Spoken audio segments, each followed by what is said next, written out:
Happy Friday, Achieve Virtual Education Academy teachers. Hopefully you don't mind looking at my ugly mug down here in the bottom right corner of the screen.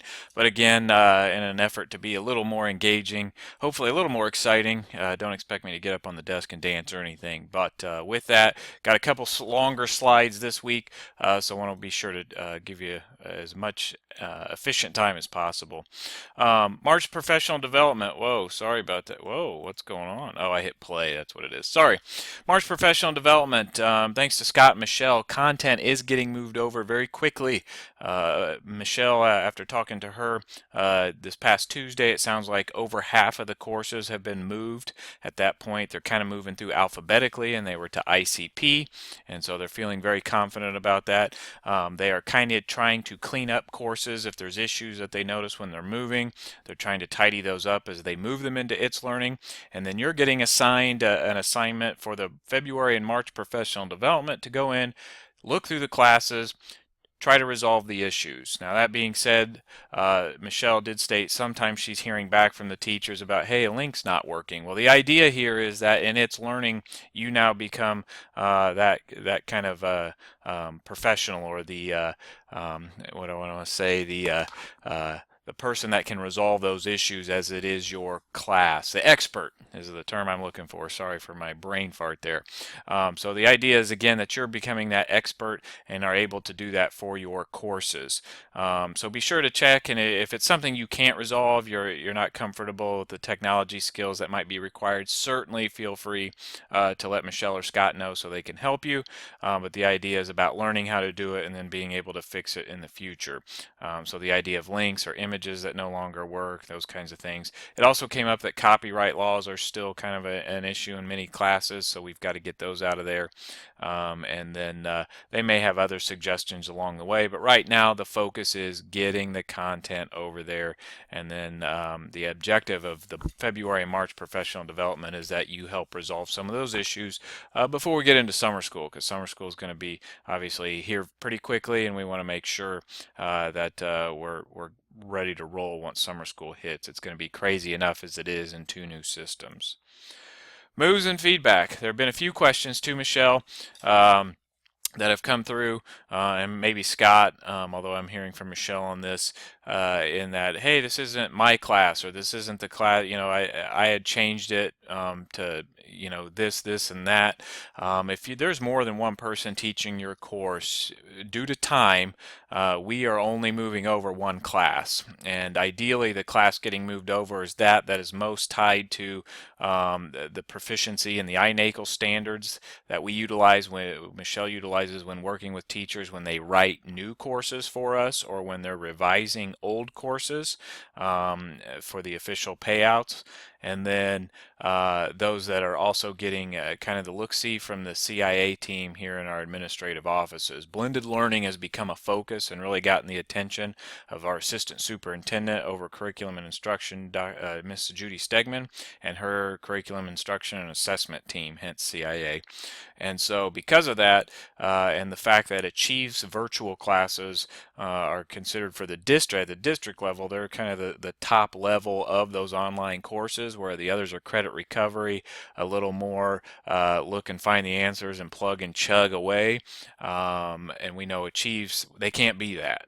And so just kind of an FYI, as Michelle and Scott go through this, it's not just Michelle and Scott looking at our content and suggesting or mandating changes be made in some of the content. So kind of bear that in mind. There are other eyes in our content now as we try to improve and make it better. We certainly want to get better, but I guess what I'm kind of getting at is, if your class is all multiple choice, it's probably going to be requested that it's no longer all multiple choice once we get it into It's Learning and start looking ahead. So that we know that multiple choice isn't the only way to learn, and probably not the best way to learn. It's a tool. It's one tool, but there needs to be others for a proficient online course. And not all of our classes are up to snuff, and we were kind of treading water with My Big Campus, just because we knew it was kind of going away. We had a quick learning curve. Once we learned it, we thought we were good, and everybody started making individual changes to their content and classes, but then it's dying and going away. And so we've had to change directions again, and it's frustrating frustrating for everybody. Just ask Michelle and Scott as they're having to move content and classes again, which is a very slow, not a whole lot of fun process. But in that, it's giving us time to kind of audit again what we have individually as a school, an online school, and trying to make sure our content's up to snuff with other virtual programs such as charter schools that are out there, and ensuring education is taking place. Students are learning and not just getting a grade at the end. That being said, the evaluators here in the district, we try to do our best to ensure we have good content and good classes. 5 years ago, whatever we had, we put out just so we could be kind of that school. But we're really taking a look to getting these improved. And keep in mind, we're not the only ones with eyes on our own content. Every school around the state that utilizes us is seeing that content. So we do want to make sure, for integrity purposes and for the sake of education of Indiana students, that it is good. So most of it is, this isn't complaining, it's just trying to answer any questions about, well, why wasn't my individual changes moved over and that kind of thing.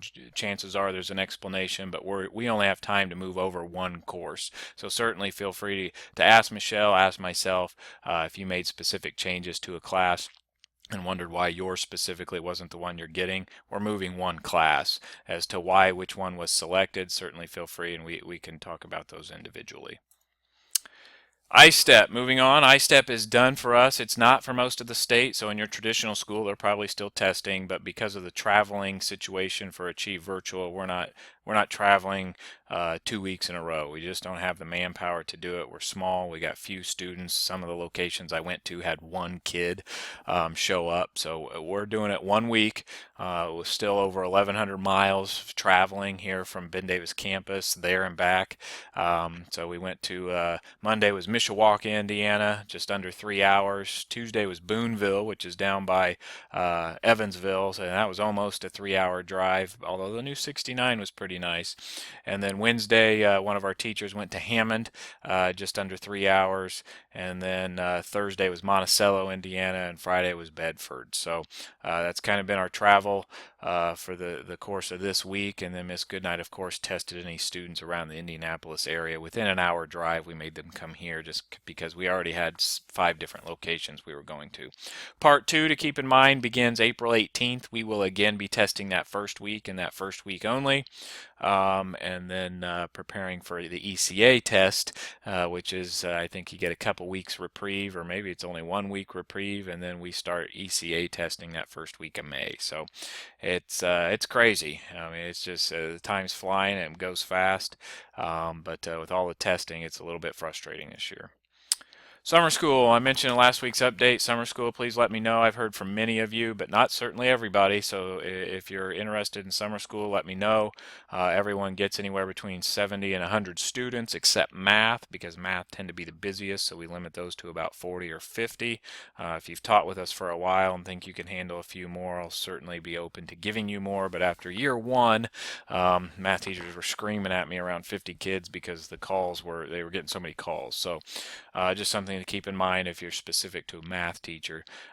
Registration information is not posted yet, but I sent off to our website company the information, general information, summer school dates, the date range, and what we'll offer free, those kinds of things for them to post. So the guy I give that information to is in California this week, so he's hopeful to get that up and running next week. And then once I know more about the registration process utilizing Skyward and how counselors can get in there and approve and deny students' requests for classes, those kinds of things. Once I know more specifically how that's going to work, we'll post registration instructions as well. So that's just kind of an FYI, but be sure if you want to teach summer school, let me know. Again, summer school is June 6th through July 22nd, and I will again in our training meetings, since we'll have 2 new systems in operation, we will have training meetings again for summer school. I think last year I did it on the web because we were kind of used to my big campus, but this year we've got Skyward that you'll be playing with, and It's Learning, or the Wayne Learning Hub as it's called here. And so because of that, we want to make sure we get some FaceTime with you and you're able to answer all of your questions or concerns, or if you get stuck on something. But for those Wayne employees or anybody who's willing, I will be looking for volunteers to proctor again the final exams. The last week we'll have a lot. It'll be every day. The last week of the July 22nd, that Monday, Tuesday, Wednesday, we'll have teachers, and Thursday and Fridays I'd like to have multiple teachers. But leading up to that in July, the Tuesday, Thursdays, I would like to have a proctor as well. We probably won't do any in June, since it's shorter anymore, and it's just the week before we kind of shut down for the July 4th week. So we'll look for 2 weeks in July, Tuesday, Thursday. So that's 4 days, and then all 5 days of the last week of school. If you're interested, let me know. Again, Wayne, you can count that towards your 15 hours of service. I'll just email your principal once you've completed it, and it should take care of a good chunk of what for your evaluation process. Summer Academy last week. Also, this is just a follow-up. July 12th, we'll start at 8, just like we have every year. Location hasn't yet been determined. We got a lot still to plan on this, but we do have a date here at 8 a.m. Chances are it'll be at Ben Davis University in the community room again, or it will be here at Ben Davis High School, and we'll do something similar to we did last year. Last year was a fun scavenger hunt. We had you guys up and running around. Not sure it'll be a scavenger hunt this year, but it'll certainly be, obviously that's a lot more fun, a lot more engaging, and hopefully you did get something out of it too as far as learning. So stay tuned, more information on that to come. Reminder, only 12 weeks left to go, and 2 until our district's spring break. It's crazy. I've been miscounting, I think, in the weekly update. Last week I put 4 weeks until spring break. Well, it's 4 weeks until I get my break, but it's actually only 3, and then now we're down to 2 weeks. 2 more full weeks until the district's kids go on spring break. We get back, it's April. Friday, April 1st is the last Friday of our spring break, so time is flying. Just so you kind of know, our offices will be open. I plan to be here that first Monday, Tuesday, Wednesday, and Thursday. I am probably going to take the Friday the 25th off, and I bet my secretary will too. Even if I do miss one of these other days or end up changing my schedule, I believe my secretary will be working those 4 days of spring break. Week 2, all MSD of Wayne Township offices are closed, so nobody will be in. I'll be out of the office for sure during that second week. Always available via email if there's questions or concerns. I always try to look. It stresses me out just for my email to build up, so there'll be nights. In fact, I'll have class Wednesday evening, so I'll definitely be on the computer and check an email if you have immediate concerns. But at the halfway point again, this is kind of when I start looking at payouts, and it's also time to be reminding your students it's probably time to start looking at when and where they're going to take final exams. So be aware of that. Happy March. Worst of the weather is probably behind us.